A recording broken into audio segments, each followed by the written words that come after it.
J-Wave アクロスザスカイをお聞きの皆さん、こんにちは。ピアニストの住野隼人です。東京建物 Music of the Spheres、 宇宙には人には聞こえない音楽がある。このコーナーはニューヨークを拠点に活動する僕住野隼人が音楽を通した様々な出会いを語るひとときをお送りしています。今回は久しぶりに J-Wave のスタジオからお届けしております。今週はゲスト会です。ゲストがいらっしゃってくださっております。スタジオジブリ代表取締役副社長の中島清文さんです。よろしくお願いします。よろしくお願いします。お忙しいところわざわざ来てくださって、こんな光栄でございます。いや、もうとんでもないです。本当にありがとうございます。もういろいろね、お世話になりまして、はい、最近ちょっと密にお付き合いさせていただいて光栄です。こちらこそです。はい、中島さんのプロフィールから、紹介します。東京大学経済学部を卒業後、住友銀行に入行。徳間書店やスタジオジブリを担当したことをきっかけにスタジオジブリへ。徳間記念アニメーション文化財団三鷹の森ジブリ美術館の館長を12年にわたり務め、現在はジブリの副社長としてジブリ美術館の館主、ジブリパークの副社長も担っていらっしゃいます。我々というか僕が10年前ですよね、大学2年生の時に実は初めてお会いしてるんですよね、そうなんですよ。これなかなか2015年にちょうど僕が50になったぐらいの時に、学生時代の時のバンド仲間と再会をしまして、またやろうよっていう話になって、で住野さんとの、東京大学時代のバンドサークルである、ポンプっていうPOMP というバンドサークルだから中島さんは僕の大先輩なんですよね、実は。そうなんですよ、ジブリという以前にでちょうどその時に久しぶりに集まったんで一緒にやろうよって言った時、4バンドぐらいでこうコンサートをやろうって言った時に、一バンドは現役のバンドに出てもらえないかなと思って、当時のサークルの部長さんに連絡を取って一バンド出てもらった時に、キーボードで参加されてたのが住野さんだったという、なんという出会いかという感じなんですけどもそうですよ。でうちの家内が東宝のピアノ科出身なんで、ピアノあと1人2人そこの同じ学校のおば様がいたんでですね、住野さんのこと知ってるわけですよ。彼女らはもうすでにもう当時からで、住野君はピアノじゃなくて東大行ってしまったとそういう話をね彼女らは当時してましたね。そうですか。それがだから10年前ですね。またピアノの世界に結局戻ってくるというピアノをやるという感じですけれども、そうなんです。その時にその館長をやってらっしゃった三鷹の森ジブリ美術館にも招待いただいて、案内していただいたのを覚えております。一度会いに来てよっていうふうに部長さんにその時頼んで、で来てもらって、そこでこういうコンサートをやるからっていう話をしつつ、美術館の中を一周回った記憶がありますね。4人組で来てたような気がします。4人でしたっけ？2人だったような気もするけど。2人でしたっけ？4人ぐらいいたような気がした。もう一人竹本っていうギターの人がね、絶対いたんです。いました。彼が部長ですよね。違います。彼が会計っていう役職でなるほど。あの時しか美術館は来てないんですか？あの時だけですね。じゃあまたもう一回ちょっと見に来ていただいたら、また多分もう10年も経ってたら空気感変わってると思うんで、ぜひ来ていただけたらと思いますね。いやぜひです。お願いします。それがね、ひょんなことから去年ですかね、再開したのは。そうですね。もうほぼ10年ぶりに10年ぶりぐらいに、住野さんの同級生の今井君が中に立って、鈴木プロデューサーに住野さんを会わせたいっていう、そういう会があって、別に特にテーマもないからお昼を食べようっていう話になって、お昼を食べることになったんですけど、それを聞きつけた私が「いや住野君と私後輩なんです」って言って、その食事会に潜り込むとそれが2度目の再会で、そうですね、串カツを串揚げ屋で、そう当時最初はだから今井君と住野さんと鈴木プロデューサーの3人で食事を食べる予定だったのが、私と、もう一人も会いたいっていう人がいて、急遽5人になってからめちゃくちゃきついといやでもあれはあれで楽しかったですね。もう鈴木プロデューサーがめちゃくちゃいろいろ面白い話をラジオでは言えないような話も含めてしてくれるから、そう楽しかったですね。それでその時にマルシンという、会社の CM の音楽を作ってくれないかと鈴木プロデューサーからお願いを受けて、それでぜひということで作らせていただきました。本当にもうせっかく会うんだから何か一つお願いしようと思っていやもう光栄です。そう辻さんがちょうどそういうネタがあったんで、これ頼んでもいいかなって言うから、できなくてもいいから持ってきますよ私って言って、当時まだラフな絵で動いてたやつをパソコンで持ってって、その場でちょっと見てもらって、で正式なのは後ほどデータをお送りするんですけど、なんとなくざっくり見ていただいて、引き受けていただいた記憶がありますね。そうですね、犬が走り回ったりしている可愛らしい、すごい可愛くて、犬が何かを追っかけていく、ある時飛行機を追っかけたり、それが突然金魚になってたり、いろんな変化していくあれなんですけども、それはマルシンっていうタオルメーカーの CM でYouTube で見えますので、ぜひ見てもらいたいんですけども、ぜひぜひ作画は本田さんっていう君たちはどう生きるかの作画監督をやったもう名アニメーターが描いてるので、もう動き滑らか、で住野さんのそこに音楽が哀愁っていうかなんていうかな、子供の頃を思い出すような僕イメージだったんですよね、最初聞いた時に。子供の頃の友達の家のなぜか玄関口で、なんかこれからもう遊びも終わりだしみたいな感じ、その家が別に犬を飼ってたわけでも何でもないんだけど、なんかそこの光景が思い出されて、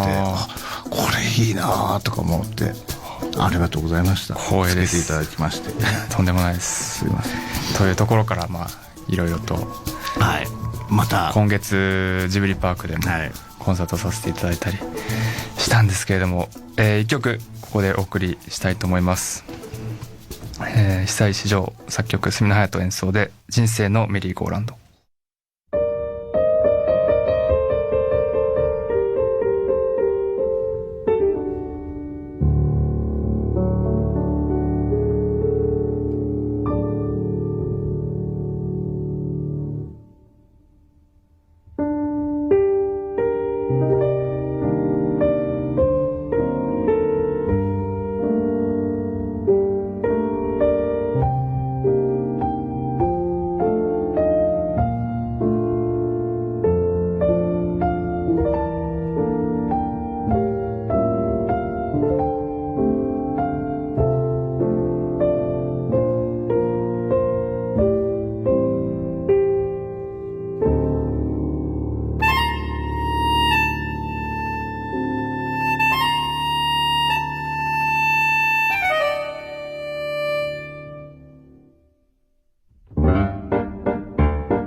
東京建物ミュージックオブザスフィアス、ゲストにスタジオジブリ副社長の中島清文さんをお迎えしております。さて、先日9月の7日ですかね、愛知県の愛・地球博記念公園で開催した角野隼人ピアノコンサート、ジブリパークの風に乗せて2025をやらせていただきましたけども、素晴らしかったですね。めちゃくちゃ楽しかったです。まず最初野外でピアノ一つで、しかもなんて言ったらいいんですかね、なんかそういうことをやるようなところじゃないような雰囲気のところでやられるっていうんで、最初どんな風になるのかなっていうふうに思ってたんですけど、やってみたらなんかぴったりな場所じゃないっていう。いや、そうなんですよ。ぴったりで、特に思ったのがやっぱジブリの音楽と空間、その虫の鳴き声とか、いろんなたまに犬が吠える声とか遠くから聞こえてきたりして、そういうのもなんか本当にその空間に溶け込むというか、とてもいい時間だったな。昼間はまだ30何度あったんですけど、夕方から涼しい風が吹き始めて、日が暮れるのって大体同じぐらいにスタートだったんで、6時開演だったんで、そうですね、スタートだったんで、なんかいい感じに夕日を見ながら始まって、最後は満月で終わるという。そうなんですよ。すごいですね。皆既月食の日でしたね、夜中は。いやー、昼間はめちゃくちゃ暑かったですけどね。だからリハの時はめちゃくちゃ暑かった。いや、もう本当にどうなることかと思いましたけど。でも始まる頃にはちょうど犬を散歩したね、散歩してる方の犬声で、なんとか1曲目の終わり頃にこう犬声が聞こえたりして、でとにかくあそこ大芝生広場っていう公園のど真ん中にある真っ平らな芝生の広場に、コンサートなんですけども、5000脚の椅子が並んで、それも初めて見る光景だったんで、あそこスタンディングのサマーフェスみたいなのはやるんですけれども、椅子を5000脚並べては初めてっていうコンサートだったんで、それも圧巻でしたし、聴いてる人がシーンと聴いてるじゃないですか。そうですね。もう素晴らしいなと思いましたね。すごい集中力で聴いてくださって、素晴らしかったなと思いますね。ありがとうございます。でプログラムもそう太子城さんの作品もそうなんですけど、それとこう自分が関連すると思うクラシックの作品とこう組み合わせて、でもみんなあれでしたね、シーンと聴いてるし感動してるし、なんかジブリパーク行ったことのない人も多いと思うんであれなんですけど、ジブリパークのある長久手って名古屋からもそれなりの距離がある場所なんで、ある意味ではなかなか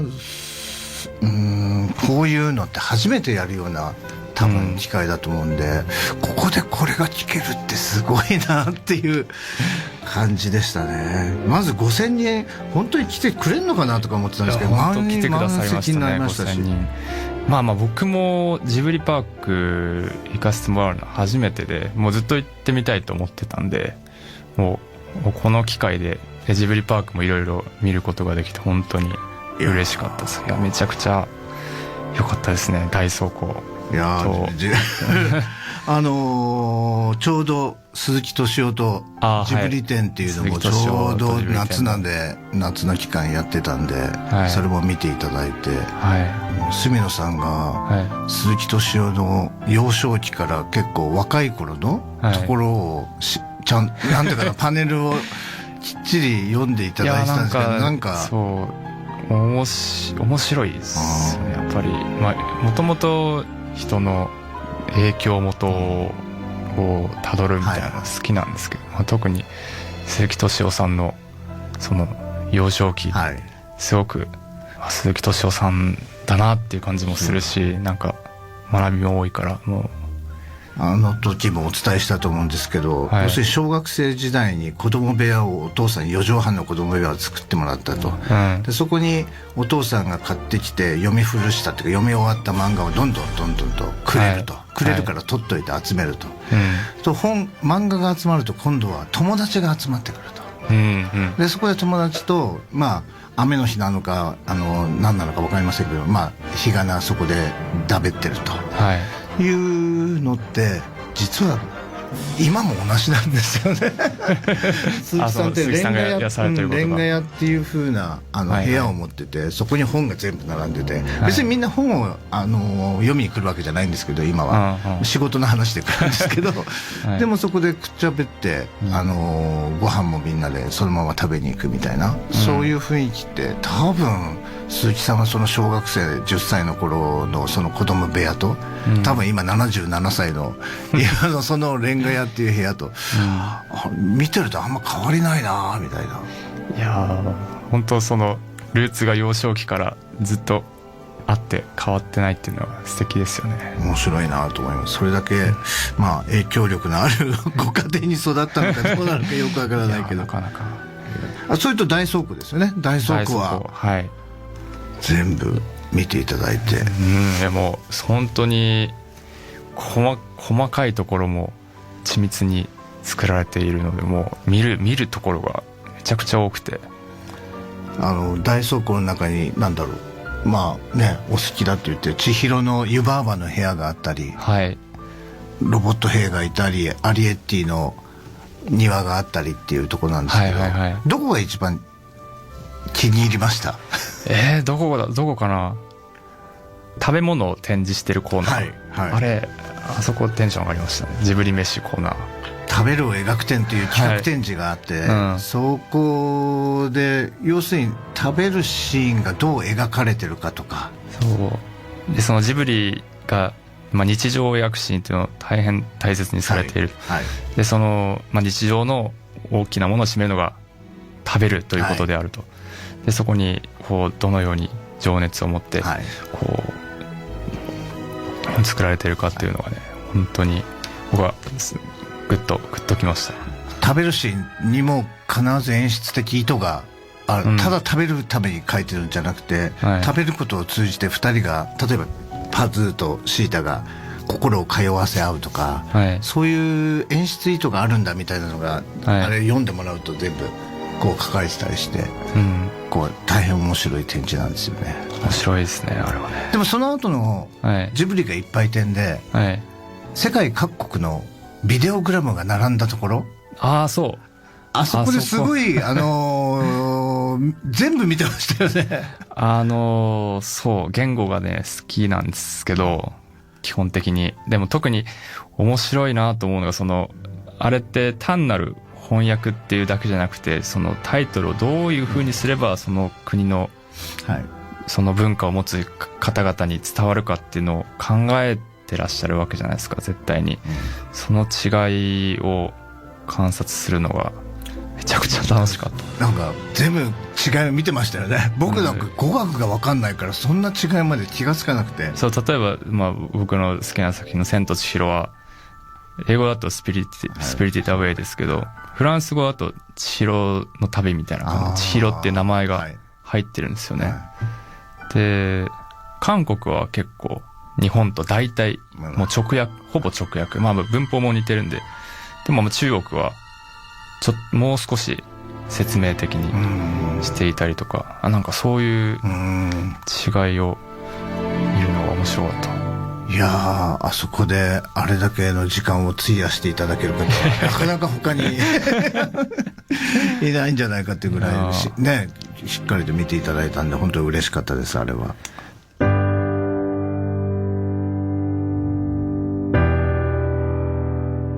そろそろ時間になってしまったのですが、話は尽きないということで、中島さんには来週も登場いただいて、いろいろお話を伺っていきます。次回もよろしくお願いします。よろしくお願いします。最後にお知らせです。